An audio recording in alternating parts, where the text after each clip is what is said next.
this is Gad Sad for the Sad Truth. Today is International Blasphemy Day, and I thought that I would honor the occasion by reading an article that I had written back in 2011, published on my Psychology Today blog, titled Blasphemy Laws Belong in the Dark Ages.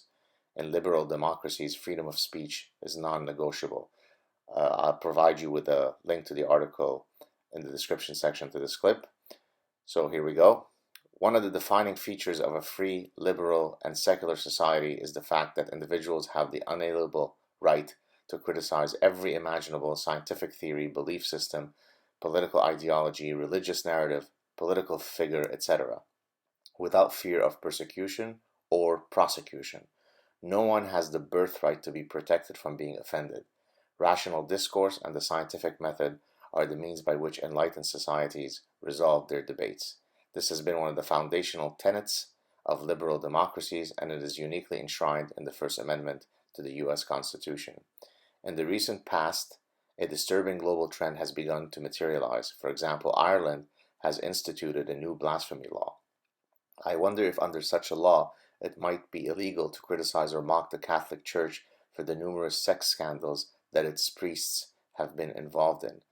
The Organization of the Islamic Conference, recently renamed the Organization of Islamic Cooperation, which consists of 57 member states, this includes the Palestinian Authority, is trying to supersede the existing UN Declaration of Human Rights by arguing that any criticism of religion, they really mean of Islam, in any country that is a signatory of their proposed charter would constitute a punishable offense.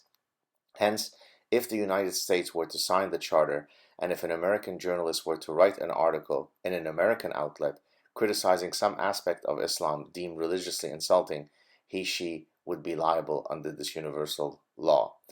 Incidentally, Hillary Clinton is hosting several dignitaries from the OIC to discuss ways by which, quote, religious defamation might be curtailed. None other than Barack Obama appears quite sympathetic to the OIC's stated agenda. It is difficult to imagine how such a reality would fit within the notion of freedom of speech and freedom of conscience. If the First Amendment cannot guarantee one's right to criticize any and all religions in the most forceful of manner, the United States is no longer a free country. Incidentally, the Secretary General is Professor Ekmeleddin Ihsanoglu, a Turkish diplomat and academic. Turkey has repeatedly rejected the undeniable fact that the Armenian genocide took place. Turkish citizens who publicly proclaim that the Armenian genocide has taken place have been arrested for the crime of insulting Turkish honor. One wonders how this Turkish law fits within the OIC's mandate. The Dutch parliamentarian Geert Wilders was recently prosecuted in the Netherlands for having exercised his right to free speech by producing a movie titled Fitna that was highly critical of Islam. As a side note here, I'm not reading this from the article, he is now currently, in 2016, on trial again for having asked the question, does the Netherlands want more or less Moroccan refugees to come into the country?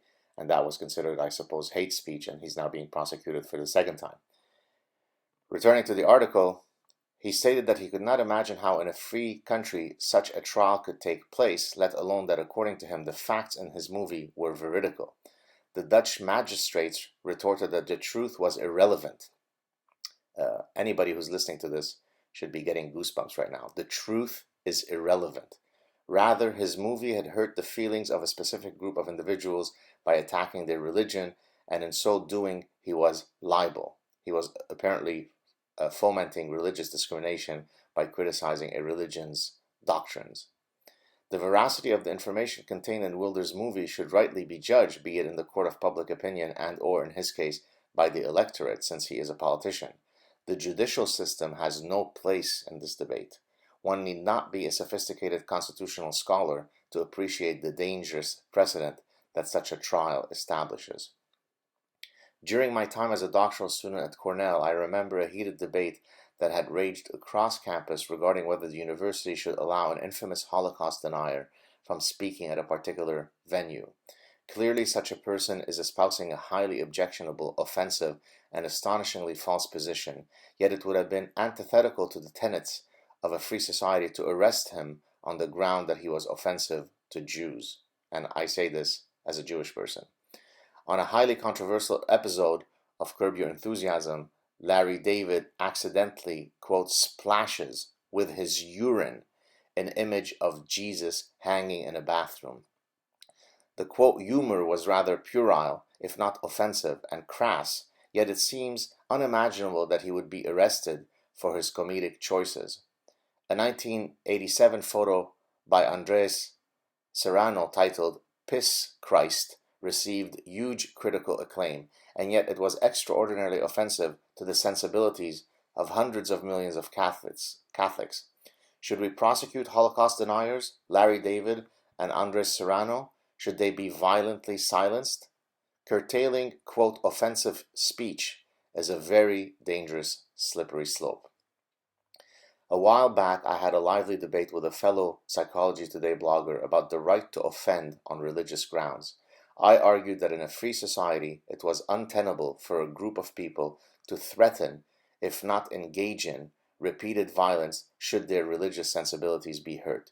He did not seem to agree with me. Political correctness is a very dangerous weakness. Empires have fallen for lesser cancers. Countless luminaries, example Socrates, Galileo, and Spinoza, have had to suffer at the hands of institutional decrees that determined that their teachings, ideas, and or scientific theories were heretical. Do we wish to return to such dark eras? The bottom line is that we should all go about our lives trying to be polite, respectful, and kind to one another. That said, irrespective of one's religious belief system, no one has an unalienable right from being religiously offended. One cannot discriminate on religious grounds, example, an employer refusing to hire an employee because he is a Scientologist, but everyone is allowed to criticize, analyze, or mock any religion in the most forceful of manners. Such are the guarantees of a free society. Once we give up this right, it is a very quick path to totalitarianism. I'll leave you with 3 poignant quotes regarding the import of free speech. If the freedom of speech is taken away, then dumb and silent we may be led like sheep to the slaughter. This is by George Washington. I disapprove of what you say, but I will defend to the death your right to say it. This is attributed typically to Voltaire, although there is some discussion and debate as to whether he is the one who originally who said this particular quote. In any case, the gist of the quote is very powerful. And then finally, free speech is the whole thing, the whole ball game. Free speech is life itself. Salman Rushdie, and he should certainly know about the importance of this right, given what he went through with the satanic verses. In any case, happy International Blasphemy Day. If we wish to live in secular, free, liberal, modern societies, then each of us needs to get engaged in making sure that not a single inch of our freedoms is ever threatened. Have a great weekend, everybody. Talk to you soon. Ciao.